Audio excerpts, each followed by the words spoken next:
I used to work in a luxury brand hotel chain, and it's normal that every year we have a medical checkup. So this time I had a medical checkup in November 2016, and then probably 2 days after, I received a phone call. The doctor asked me, do I have difficulty breathing? I said no. I just walked the 12 acres of the property, and nangangayayat ba ako? Sabi ko, I wish. So she said they found something in my lungs. So I went to Manila from Boracay, because I used to be based in Boracay.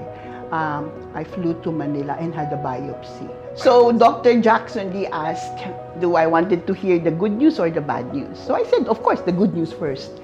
And he says, it's not a metastasis from my breast cancer. Because I had breast cancer twice, in 1998 and in 2004. So that was the good news. And I said, what was the bad news? He says, I have a new primary, which is lung adenocarcinoma. And I said, at what stage? He says, stage 4, because it's in both lungs. And then they showed me my x-ray on the big screen. I said, oh, I have a galaxy of stars, because my lungs was just like brightening up. And that was the start of my journey for this cancer, which is lung, that I have in my lungs. And I knew my expectancy in life was more short than longer. Then I said, let's go for any treatment that is available. And that was in 2016. Because I had breast cancer when I was in my mid-30s, when I was probably the prime of your life, and you were told that you had breast cancer.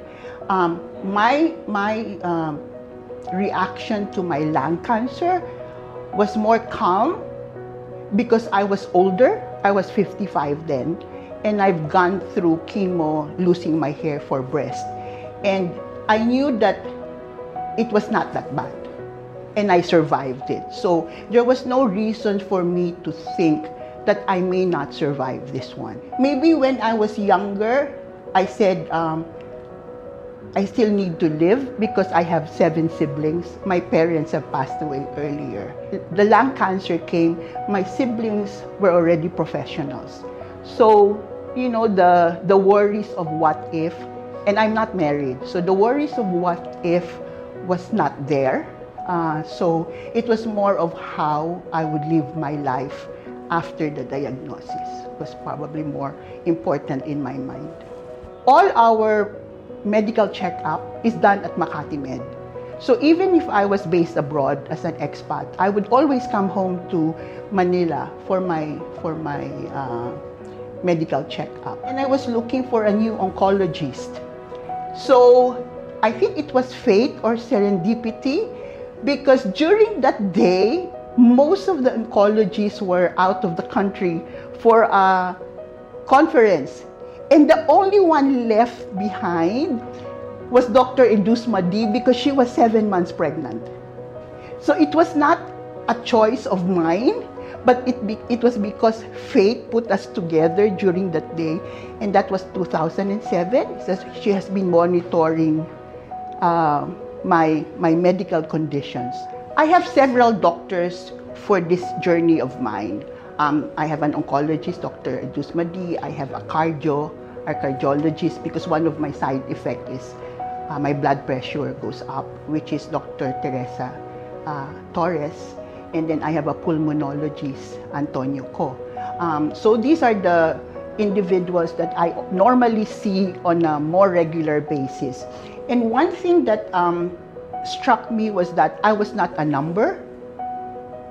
I actually have relationships with them, and we talk beyond my illness. When we talk about K-drama, we talk about the vacations that we've done. Anong plano? What did we eat? Where did we go? Where did we go for vacations? How are the children? So maybe because of that relationship, there is now trust. And I find in these people trust that they will always take care of me. One thing about having this illness is that you need to have is to calm your mind.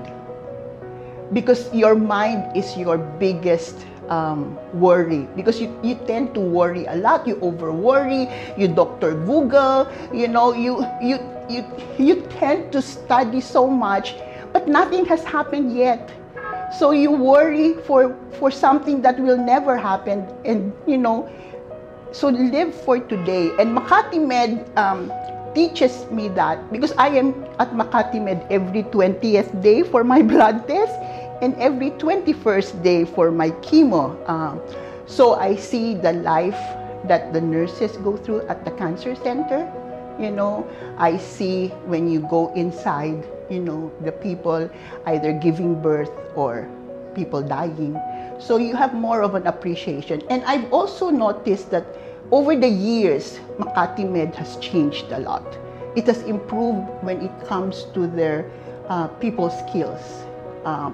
That is the biggest change that I've seen since I've been going there for decades.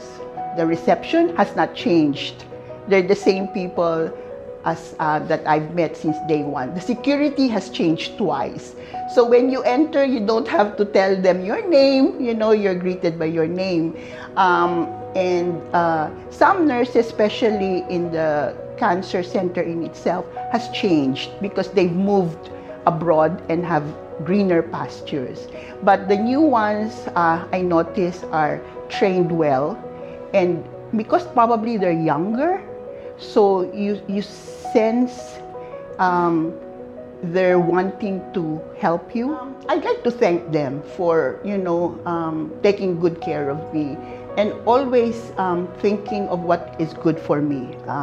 Like Dr. Edusma D, I said that I've gone through chemo, I've gone through targeted therapy, I've gone through immunotherapy, I've gone through radiation. I've tried all the different treatments just to make sure that my cancer cells keeps within the lungs and doesn't move elsewhere. That is the goal that we both have. And she's done wonderful for the last almost 8 years, that she has managed to control it within the same situation, same place, and not metastasize. And probably that she is no longer one that I can only talk to about my illness, but some other things about life. So she becomes part of the family that I've had.